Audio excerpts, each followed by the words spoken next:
Chinese president এইটাও বললেন যে উনি বাংলাদেশের আম এবং কাঁঠাল খেয়েছেন এবং উনি ওইটা প্রশংসা করলেন।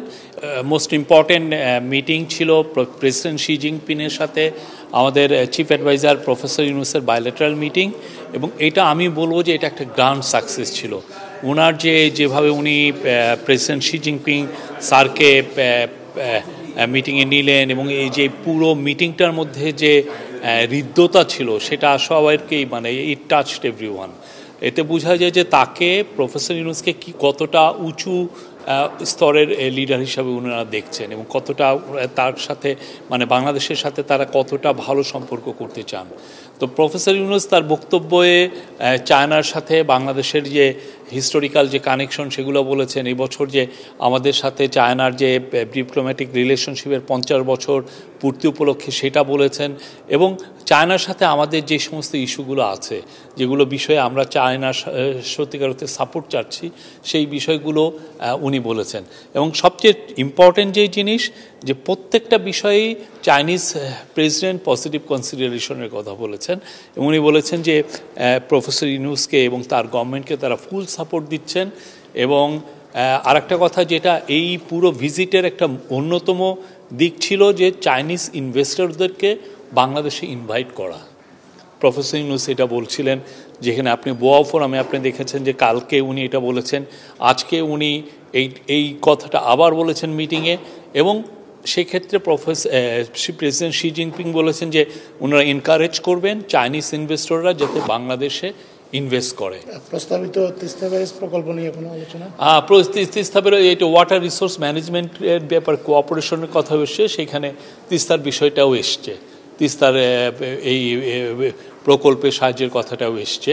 তো আমরা আশা করছি যে বাংলাদেশের সাথে চায়নার যে সম্পর্ক এটা সামনে আরও আমরা যে একটা নতুন স্কেলে যাবে, নতুন অধ্যায় সূচিত হবে। এবং আমরা মনে করি চাইনিজ ইনভেস্টররা যদি বাংলাদেশে বড় অর্থে প্রচুর ইনভেস্ট করেন, যেমন বাংলাদেশ কিন্তু মানে 2016 সালের থেকে আমরা বলে আসছিলাম যে চাইনিজদের জন্য একটা প্রাইভেট ওদের জন্য একটা চাইনিজ ইকোনমিক জোন করা হবে, কিন্তু এটা কাজ কিন্তু এগোয় নেই। কী কারণে এগোয় নেই আমরা জানি না, বাট এই আমাদের গভর্নমেন্ট আসার পরেই খুব দ্রুত চাইনিজ ইকোনমিক জোনের কাজ হচ্ছে এবং by this year end of this year এইটার দ্রুত কাজ শুরু হবে এবং সেইটার আলোকে প্রচুর ইনভেস্টররা তাদের ইনভেস্টমেন্ট শো করেছেন। কিন্তু অবভিয়াসলি চায়নার ইনভেস্টররা তাদের গভর্নমেন্টের দিকে তাকিয়ে থাকেন যে তাদের গভর্নমেন্ট কি বলেন। তো চাইনিজ যেহেতু এখন প্রেসিডেন্ট শি জিনপিং যেহেতু বলেন যে তারা এনকারেজ করবেন, উনি শব্দটা বলেছেন এনকারেজ করবেন যে চাইনিজ ইনভেস্টররা যাতে বাংলাদেশে ইনভেস্ট করে, তো আমরা আশা করছি চাইনিজ ইনভেস্টমেন্ট অনেক ম্যাসিভলি বাংলাদেশে আসবে। আর এইটার সাথে কিন্তু জড়িত আমাদের জব গ্রোথ, আমাদের বাংলাদেশে জব তৈরি করাটা একটা বিগ ইস্যু হয়ে দাঁড়িয়েছে এবং প্রফেসর ইউনূস চাচ্ছেন যে খুব দ্রুত প্রচুর জব তৈরি করতে।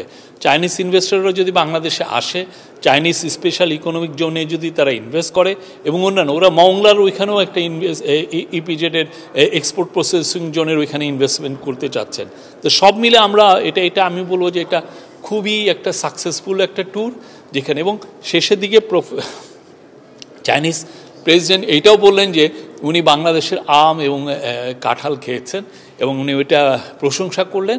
এবং এর ফলে আমরা যেটা দেখছি যে আগামী এই আমের যে সিজন জুন জুলাই অগাস্ট, এখান থেকে মে জুন জুলাই অগাস্ট, সেই সময় থেকে আমরা আশা করছি যে ইনভেস্টমেন্ট চায়নার এক্সপোর্টটা শুরু হয়ে যাবে, চায়নায় আমাদের আমের এক্সপোর্টটা। Overall it's a fantastic. এরপরে একটা ইনভেস্টরদের জন্য একটা সেশন ছিল 40 মিনিটে, ওইখানে 100-র বেশি ইনভেস্টর এসেছিলেন।